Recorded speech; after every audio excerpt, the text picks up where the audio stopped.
كلنا مختلفين، واختلافنا ده بيخلينا نغضب ونزعل، مع ان مفيش حد احسن من حد، ومش من حق حد يحاكم حد. لازم نكون بلد واحدة وشعب واحد. في برنامجنا عايزين نقول للناس ان الغضب والاختلاف لما يزيد ممكن يوصلنا لفين، بس على طريقتنا الخاصة. الكوميديا احيانا الاستفزاز والرأي المتطرف. عشان كده مش عايزين حد من ضيوفنا ولا اللي جت سيرتهم يزعل. خلينا نختلف بس من غير زعل.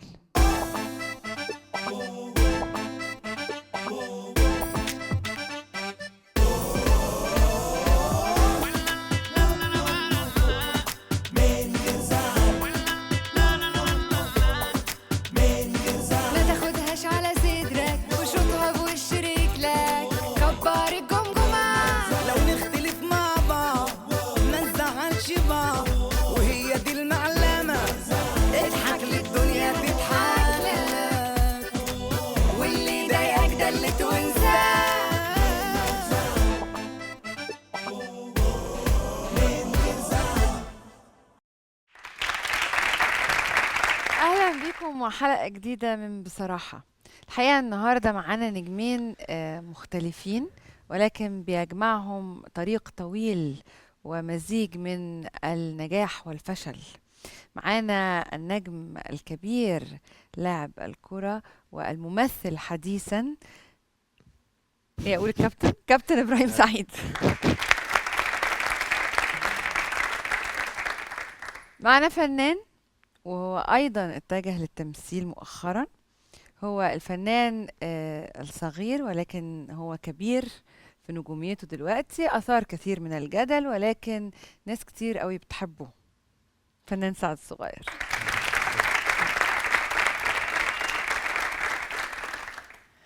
إبراهيم، إلى أي مدى أنت شايف أن أنت ناجح أو نجحت؟ طبعا تواجدي هنا ان انا ناجح معاك يعني. ربنا يخليك. دي بجد يعني طبعا يعني ده حاجه تشرفني وتسعدني، ويعني انا شايف الحمد لله مش ان شرط انا يعني ان انت مش شرط. لا، لو انا فاشل مش هطلع، يعني انا فاشل ان انا مش ناجح ده خاف، بص قلق. لا يعني لو الواحد فاشل ما حدش هيتكلم عليه ولا حد هيستضيفه ولا حد هيطلب بالاسم، اما أنا الحمد لله الواحد بيطلب بالاسم، فمعناه ان انا ناجح وعملت كتير حاجات كتيره جدا في المجال بتاعي. كل الزملكاويه الى اي مدى بقى نجحت؟ يعني الحمد لله يعني مع النادي الاهلي نجحت، مع نادي الزمالك الحمد لله لا حققت. كابتن، لا النادي الاهلي نجحت، نادي الزمالك فشلت. لا فشلت في لا ايه؟ نادي الزمالك على طول ما خدتوش بطوله على الاقل. طب ما انت افلامك كلها في افلام فشلت، معلش يبقى معناها انت فشلت؟ مش ممكن. بس انا ناجح بجيب ايرادات. الزمالك ما جابش لا كاس ولا دوري. لا الزمالك نادي كبير يعني واخد بالك. لا استفى الاهلي يا عم انت، هو لا معناها خبط معاك الاهلي. عشان انا اهلاوي. احنا اي حد بص الجمهور الاهلي كده، اي حد يسيب الاهلي يروح الزمالك خلاص ده بقى عدونا خلاص. يعني هو اقول لك حاجه، لو اداني عربيه هديه دلوقتي ولا اخدها منه بكرهه. طب ما دي قله تفكير على فكره، ما هي احنا مش كده دي الاحترافيه على فكره. ربنا يخليك. احنا طب انا معاك في النقطه دي. طب ما انا لما رحت الزمالك كنت لا مش قله تفكير. لا بيني وبين جمهور نادي الزمالك، والناس تقبلت ان انا لبست فيها. على فكره مش لا ما حدش تقبل. مين تقبل؟ لا بالفانيلا اللي انت بتحترمها وبتقدرها. لا ما حدش تقبل. يعني انا مش من هو انا ما اتربيتش جوه النادي الاهلي، يعني جوه نادي الزمالك، بس جماهير نادي الزمالك بتعشى حاجه اسمها ابراهيم سعيد لحد دلوقتي. ولا جمهورنا تقبل. اسمعني بس، اهدى. لا ليه مش بقى جمهورنا تقبل؟ ما اسمعني ليه بس، عشان الناس دي قدرت ان انا تعبت وقدرت النادي الزمالك ووقفت مع نادي الزمالك. الجمهور الاهلي التقدير مش تقدير ان انا بشجع نادي. انت كابتن كنت في النادي الاهلي. اسمعني طيب، قدوه للنادي الاهلي. عايز اقول لك حاجه، كانت مصر كلها بتحبك. اول ما رحت الزمالك بقى لا بالعكس على فكره، مش قعدت تقص يعني شعرك احمر وشعر اصفر واخضر والحريه ليه؟ شخصيه. لان في الزمالك ما فيش حد كابتن بيحكمك، لكن في الاهلي في مجموعه بتتكلم. بس سعد انت بتتكلم على احمر واصفر واخضر، ما انت برضه غيرت بتطلع شكلك ترقص. كتير قوي. انا بطلع ارقص. طب وانا الرقص عيب ده ولا ايه؟ حرام طبعا. الرقص. مفيش راجل يرقص. ازاي يا كابتن يعني؟ مفيش راجل يرقص. يعني انت ما بتروحش تسهر بالليل وبترقص؟ لا برقص، ما برقص الراس البلدي بتاعك. الراس البلدي ده سوري للرقصات. وفي المسلسل ما انت بترقص. فين؟ في المسلسل بس ما برقص بلدي. يعني ايه الراس البلدي ده معروف بتاع الرقصات. انت بترقص رقص فرنجي يعني؟ لا ماليش دخل بقى في رقص اللي هو يعني يا جماعه ما اعمل كده رقص رقصات. ده رقص رقصات. طب انت وريني بقى وريني رقص مصر الجديده اللي انت بترقصه بقى. يعني انت يا كابتن ما طب يا جماعه احنا مش جايين نتكلم عن الرقص. لا بس الكابتن دلوقتي غلط فيها بيقول طب ما انت بتسهر بالليل وبترقص، ايه الفرق ما بين يعني انت ناقص لك بدله رقص وتطلع تبقى خساك زي الرقاصه؟ يا جماعه ده رايك انت يا كابتن، ده رايك انت يا كابتن، ده رايك يا كابتن. ده رايك احترمه يا كابتن، ده رايك احترمه يا كابتن. رايك ما تزعلش مني، دي حقيقه. وانت اما بتروح بفيتو بالليل لا، وتقعد اروح علي براحتي، هوب هوب هوب اروح تشيكو، هوب براحتي، هوب. عادي اروح براحتي. ده يا على فكرة جماعه على فاصل عشان انا مش بس عايز هقدر في اسالكم الحديث سؤال ده بقى. لو سمحت. طب ده اسمعني. رأس الغوازي نطلع وده رأس ايه بقى اللي انت بترقص على اللي- فكرة سعد لا، ما سعد ما برقصش ينفعش كده تقعد تعمل خالص. كده إيه لو ده؟ سمحت. ده سعد برقص انت كده بتروحش خالص. بالليل سعد في ما فيتو ينفعش كاب وانا ده قاعده تشيك من فضلك فوتشي تفضل تعمل كده، الحركات دي لو كده. سمحت. برقص رأس لو الست. سمحت تقعد من فضلك. انا اسف لا ما احبش لو سمحت. السؤال بيقول لك زي الرقاصه، انت سكتي يعني ما زي ما مش الرقاصه. لازم تطلع ترقص له عشان بيقول لك يا رقاصه انت يعني ما ما انت بيرقص خلاص بالليل. جسمك ترقص اتعود على معلش. الرأس يا سعد، لا، شكلك معلش. كده كل شويه معلش. ترقص. فاصل ونرجع. انت حضرتك بتجي عليا، انت ما لا بقول لك زي الرقاصه. انا بقول لك اتكلم زي ما انت عايز بس تقوم تعمل حركات. ما لا بقول لك زي وانا الرقاصه، قاعده. ما بيرقص بالليل عادي يعني لو في ديسكو لو في حته، اذا الراجل يعني الراجل بيرقص رقصه نرجع ما كل من الفاصل. يعني يعني مفيش نرجع. حد في مصر، مفيش حد في العالم كله ما بيرقص، بس ما بيرقصش الرقص البلدي بتاعك ده.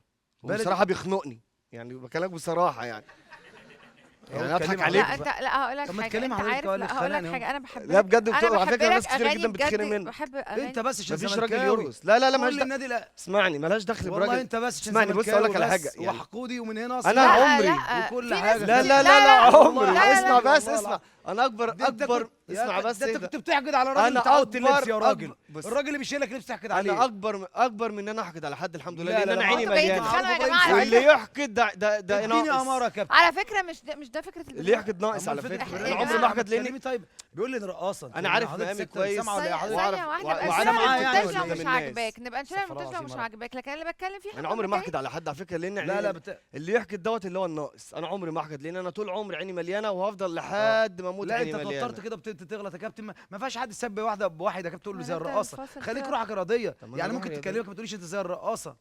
لا انا ما طب ما قلتلكش هو انت إزاي. فرقوا بتقول الزمالك طب ما بقى، انت انت قلت لي انت بترقص فشلت الرأس في دوت. الزمالك برضه. سقف يا جماعه نادي الزمالك يا جماعه عشان يهدى، عشان الكابتن يهدى بس.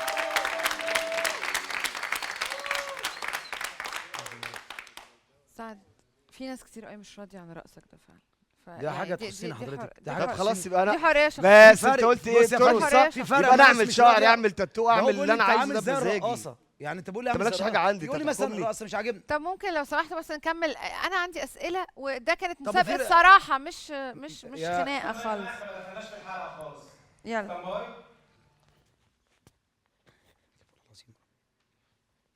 بلاش انا يا سحل، بلاش انا. يبقى استناني بره كده. ده انا من شبرا يا كابتن وانت من مصر انا من الجديدة. الأمارية. لا لا مش مصر، لا. من الأمارية. مواليد أمارية؟ مصر الجديدة بس لا أمارية أمارية. أجدع ناس. لا أمارية أجدع ناس أحسن من طبعا. شبرا. أمارية أجدع ناس.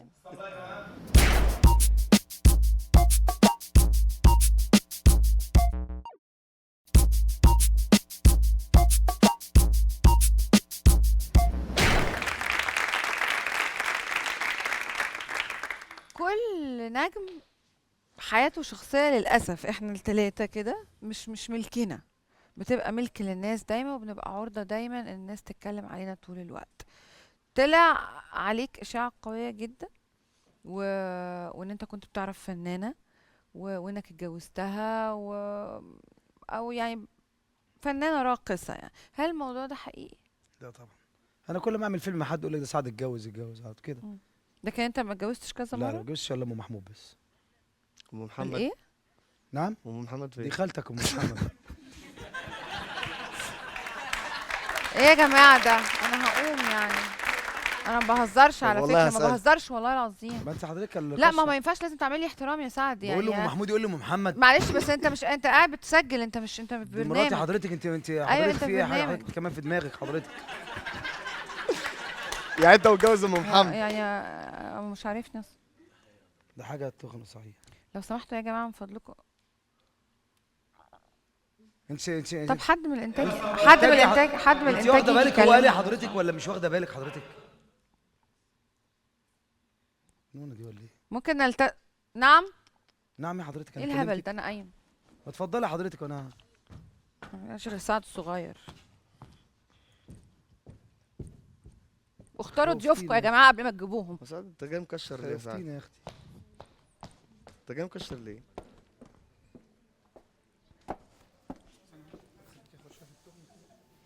انت ما تقوليش ام محمد يا عم. انت وعيب يا ابو ابراهيم يعني. ايه يا عم هواري بس فيه أنت يعني؟ جاي مبوز. ما بيقول لي ام محمد يا عم. دي مراتي يا عم. انت انا ما غلطتش فيها. طب يا عم ربنا يخلي لك محمد. طب ما انا بقول لك ام محمود تقول لي محمد. انا بقول له ام محمود بيقول لي ربنا محمد. يخلي لك محمود ممكن ومحمد. نغلط في بعضينا مالهاش دعوه المدامات يعني. طب أنا ما غلطتش في المدام بتاعتي. ماشي يا عم. ماشي يا عم. هو جاي كشري. يا عم قلت لك هات واحد اهلاوي وانت كده كده الحلقه مش هتتم، لان انا قايل لك يعني الحلقه في نفسنا من الاول. يا عم نفسنا فكك بقى من جو الحمضان بتاعك ده. من الاخر الحلقه دي هتبقى عشان تبقى فاهم يعني. والله ما في منك تأسيفة يا استاذه، تأسيفة يا جماعه. اسف لا انا لو سمحتوا يا جماعه انا بكمل الحلقه دي عشان القناه اللي انا بشتغل فيها، بس مش عشان يعني مش عشان حاجه. فلو سمحتوا نكمل الحلقه.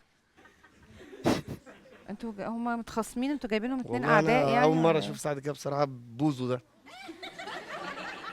يا جدعان والله انا ما بغلط. انا هكمل على الحلقه عادي والله العظيم قسما بالله هاخد حقي بره. انت لو لعيب محترم محمد كان ليه زمانك في جايبين منتخب أصلاً؟ مصر. نفسك ليه جايبين سعد اتنين ما انت بيحبوش بعض؟ هتخرف ولا ايه؟ اه والله لو دماغك لعيب دي؟ محترم كان زمانك. لا ما تقولش عادي أنا عادي يا بقى. كابتن عادي. محترم غصب عنك. طبعا يا كابتن. مش بيشتموا بعض، بتقولي مش عارف بتقولي هو جاي اسئله ايه ماسكين انا اول في مره اشوف بعض. سعد كده بصراحه. اعمل ايه طيب؟ انا شفنا كده وانت ما شفتيش هو بيشتم عامل ازاي؟ يا انا ما راجل. اتكلمش سعد، اترفع عليك قضيه بشيك ب100,000 جنيه ودي ما كانتش اول مره. ليه؟ عمري في حياتي ما اترفع عليا شيكات خالص. البني ادم بيتكلم كده خلاص. لا دي اخبار بتتكتب، مش ممكن تكون اخبار مفيش- غلط. انت بتضحك عليه دلوقتي. بس انت كداب ممكن ما تتكلموش مع بعض لو سمحت. كل حاجه لا. انت طب كداب ليه؟ انت شفت شيك انا اترفعت عليا؟ شفت شيك؟ لا والله ولا كمبيال. وانت مش ممكن. كداب في موضوع القواضي اللي انت بتتكلم عليها لا، ده؟ أنا ممكن قلت على- تكلمني انا لو اكلم سمحت؟ حضرتك. انا فين حضرتك شيك؟ مين اللي رفعه؟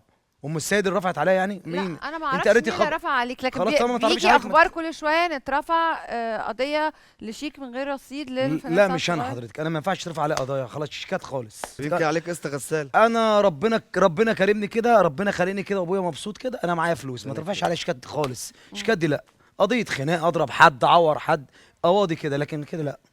اترفع عليك قضيه قبل كده إنك الشيكات دي عورت حد؟ بترفع على اللي مش لاقي حته يلعب فيها، لكن انا لا. طبعا. ما انا بكلمك حضرتك، هي الموضوع يبقى كده ان حضرتك. الماتشات شغاله والدوري متذاع 24 ساعه وقبل الدوري انت والجماهير- بتتلك على الدوري، ما قبل الدوري كنت قاعد ده برضه. مزاجي على فكره. بتروح الشنادة لما تروح انا بتاع جينا. مشاكل. هو انتوا جايين النهارده تتخانقوا بقول مع لك ايه؟ بعض؟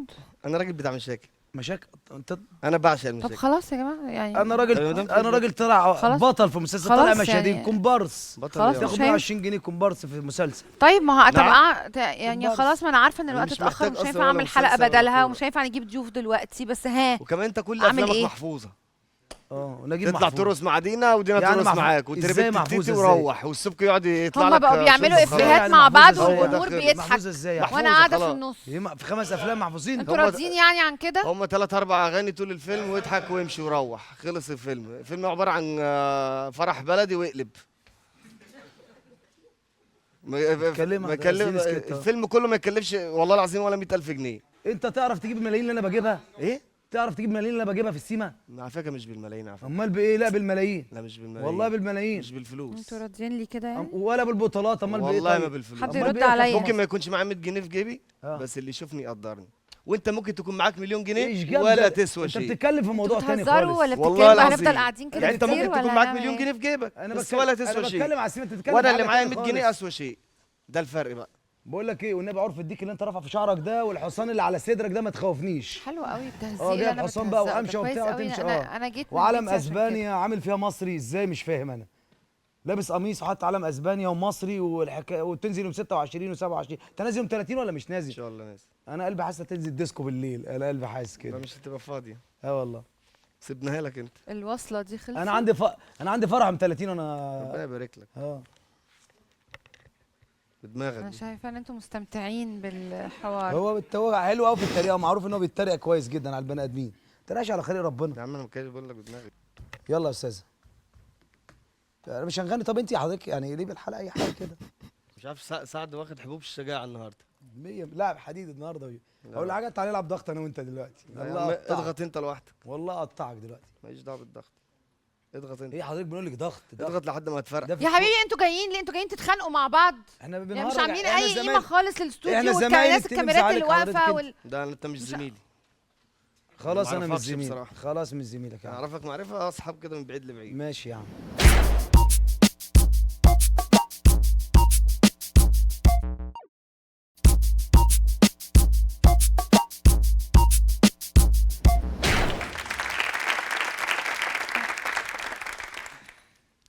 الصحاب في حياتك يا ابراهيم، الناس وانت في الاهلي وفي الزمالك واخدوك في الدوري الانجليزي وكده، كانوا نفس هم الناس بيتوددوا لك زي دلوقتي؟ فرحه ما جاش لعيب كوره مش تفرقش على فكره، ولا لعيب كوره ما جه تفرقش. فرح. حضرت فرحه؟ انا عارف عنه كل حاجه. انت حضرت فرحه؟ احضر فرح واحد انت زمالك؟ غنيت في فرحه؟ رد عليا، ولا هو بس كلام ما وخلاص؟ بحضرش فرح زملكاويه حضرتك. على فكره انت بتخسر جماهير الزمالك قوي. انت غلطت في جمهور الاهلي قبل كده؟ لا يعني الموضوع مش، ما بحبش اتكلم فيه كتير يعني. هما بقالنا 7 سنين في قصص كده ما بيني وما بينهم في حياتي واشاعات وحاجات زي كده، فيعني الحمد لله الامور هديت الفتره اللي فاتت ديت يعني. وعلى لكن- فكره انت بشخصيتك دي انت مش بتسوق سعد سمعه جماهير الاهلي على البرنامج فكره. معايا انا والله، مش سعد ما هو خالص. جاي سعد- ليه؟ سعد كان ضيف. هو كل ده ضيف؟ ال- ده حاسس ان هو المذيع ده. والله لا معلش، ما هو ده من احترامكم ليا. انا ما اتكلمش والله، انا اسف. التوتر اللي حصل بينك وبين جمهور الاهلي ده كان بعد عيد جوازك؟ لا لا، ده من زمان قوي، من ساعه ما هو صور قالها حتى من اتنشرت ساعه لما والحاجات رحت دي؟ الزمالك هو راح بالظبط. الزمالك صح، دي حقيقه. بس لا يعني في صور اتنشرت واتنشرت تاني من قريب، دي عملت ده خلل؟ انا على فكره انا ما بتفرقش معايا كلام الناس، لان الناس كده كده بتتكلم يعني، ما حدش بيسيب حد في حاله يعني. مم. بس فما بتفرقش معايا يعني، انا لكن ده جمهورك. بعيش الحياه لكن لا، ده جمهورك جمهوري لازم عارف يفرق ان ابراهيم معاك. بيعيش الحياه بتاعته الطبيعيه. انا مش من نوع مثلا ان انا اخرج يعني. سعد بيقول ان انا بسهر، انا بسهر ما تفرقش معايا، ولا انت ولا 10 زيك يفرقوا معايا. انا بسهر وبسهر قدام لا ناس. دايما ما بخشش دايما الناس بتعيب في على لعيب كورة لعيبه بيسهر. الكوره لو سمحت.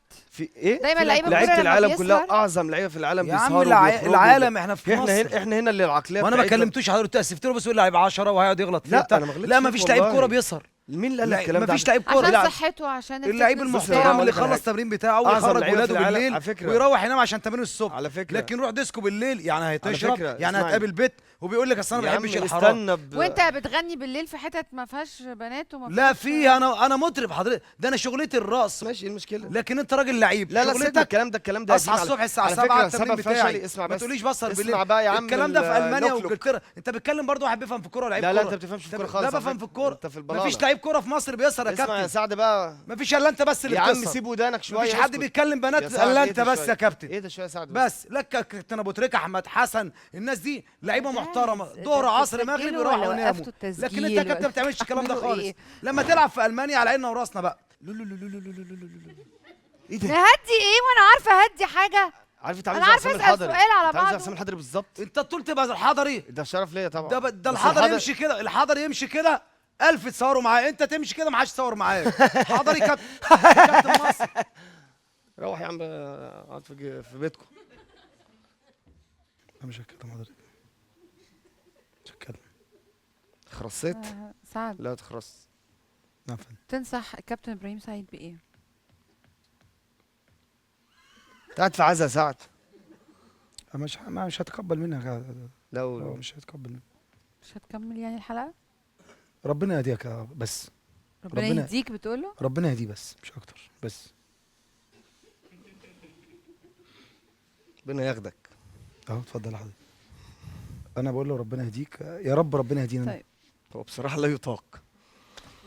يعني استحمل استحمل ايه؟ لو المصحف ده لو جايب عربيه خلاص بيض مش مش عارفه، هتبقى وانت كده. حتى ما فيش حلقه كده، ما فيش حلقه. انا ما قالتش ادبي، هو اللي قال ادبه. انت بس أنا ما انت اتكلمتش. الاول حكايه أنا الكوره ما هي اتكلمتش اللي أدب. استفزتك. احنا مش جايين ما اهلاويه اتكلمتش. وزملكاويه، احنا كانت الحلقه عباره عن لا يا الاثنين جايين من مجالات مختلفه، هنشوف مين الصريح فيهم ومين طول الجريء ما فيهم هو كده- ومين اللي طول ما هو بيقدر كده أنا يواجه كاره. الجمهور أنا- اكتر انا فيهم. كارهه بصراحه. رحتوا انتوا قلبين آه. الحكايه خناقه واهلاوي وزملكاوي يبقى مين انت الاسود مش انا.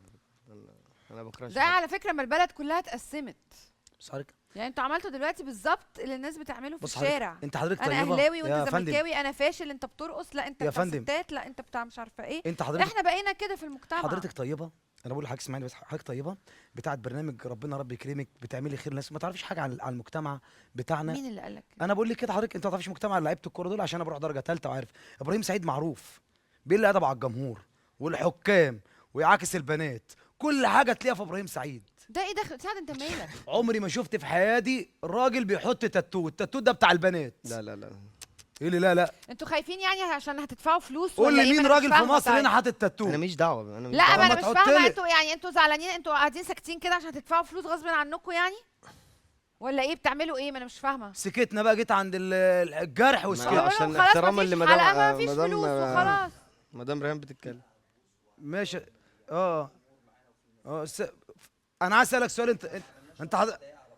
انت حضرتك شغال هنا؟ مدير انتاج في راجل بيحط تاتو. انت مالك انت؟ بس انا بقى عايز حد يجي يقول لي أسألك في راجل حط تاتو. في راجل بيرقص؟ اللي بيقول لك انت بترقص. لا انا ما برقص. بترقص. لا ما برقص. وبتحط شعر احمر وازرق وكحلي وكوكتيل. ورحت انجلترا عملت شعرك ايه ازرق. وصلة رحت الركح اللي الزمالك انا قاعده شعرك كحلي. وسطيها دي؟ يا سعد انت فاضل لك ديل وتبقى حمار. ماشي يا ريس. وما بيقول لك بيحط، بص بيقول لك ايه؟ بيقول لك سعد حتى فاضل لك مش ديل. عاملين اي بص، قيمه ان في مش واحده سامع ست ديت؟ قاعده يعني. انت مش سامع؟ بيقول لك سعد فاضل له ديل اهو. بس برضه ما فيش راجل بيحط تاتو. يا عم انت مالك انت؟ اللي بيحط التاتو ده اللي هو طب استنى وانت اسمع شفت بس. التاتو فين؟ لا انت شفت التاتو فين؟ احترم نفسك اهو. اتفضل يا ستي. عشان انت بقى دم مهزأ. انا كده مش، شكرا يا استاذ. كده خلاص انا حساب بره يا كابتن. لو سمحت يا ريس بعد اذنك خدها يا ريس. انت بتضحك عليا ولا طب هو انت بني ادم زباله بصراحه. مش حاجه مش فاهمه حاجه. يا جماعه نبطل ضحك شويه يا جماعه. بص ده الميه ما ينفعش يطلب ميه. اشكال الوسخه دي انا ما اقعدش معاه، اشكال وسخه والله. وينفع يضرب الميه كده؟ لا حاجه. هو قفش بجد؟ على فكره سعد انا ولا تفرق معايا حاجه، اقسم بالله اديك بازازه في دماغك. انت أخلص كداب منك، يالا ولا أقسم ليك بالله. كداب يالا والله. اسمع اللي بقول لك عليه. ما طلعش الحلقات، ممكن تروح تساله. وش امك العكر ده. بس ينفع بتاع باظ تيشيرت باظ. اصلا غلطان ليلت نفس الشخصيه والله.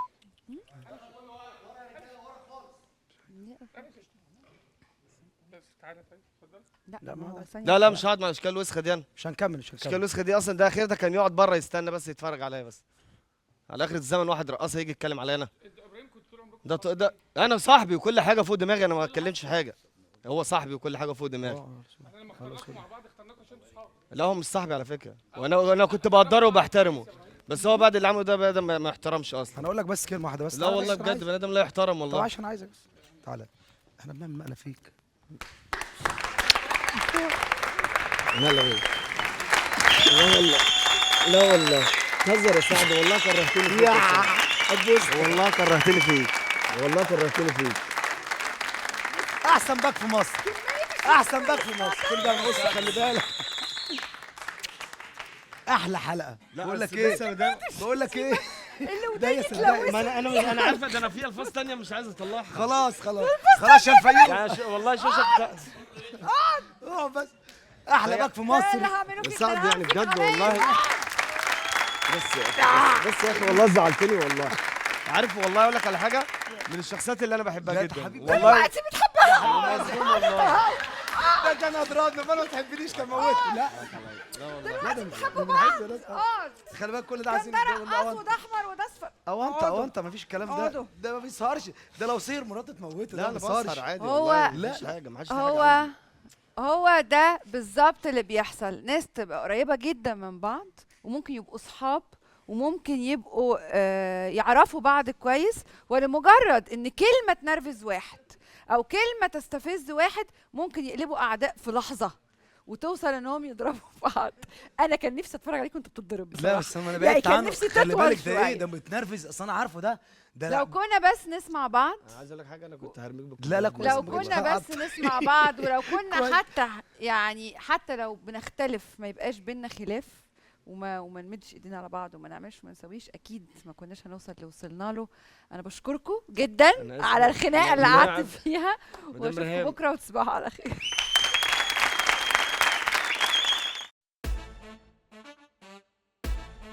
حبيب قلبي لا مفيش كلام. حبيب قلبي يا عمار. انا اسف بجد معلش. لا يا عم. ايه يا عم خبوص الشتيمه ده؟ انا اسف ليك جميعا. لا يا عم ما عارفين ده بحبوك خلي بالك. حاجات بتأثر لا الحاجات خالص. احلى على الناس. ماشي يلا. لا والله سعد على فكره سعد لما بشوفه في مكان مثلا اروح اسلم، وانا من النوع ان انا ما اروحش اسلم على حد والله. حبيب قلبي بقول لك ايه؟ ده اللي ابن اللذينه بقول لك ايه؟ بص ده اللي عمال بص عمال يسخن. لا والله. انا مستغرب انا بجد مش سعد يعني، مش زي سعد اللي انا عمال واخد الموضوع فاني كده بس مش لا والله ده مولع الاخر ما تزعلش يا سعد. لا يا حبيبي اسال ليه يا عم؟ ده انا آسف عارفك. لا والله. يا عم ده انا عارفك وانا قايل لهم. لا بقول لك كده عارف تاريخ. لا انا والله. لا اعرف لا انجلترا ولا حاجه، العيال دي عمالين يا اخي حرام. وهي دي المعلمة، اضحك للدنيا تضحك لك، واللي ضايقك ده اللي تونس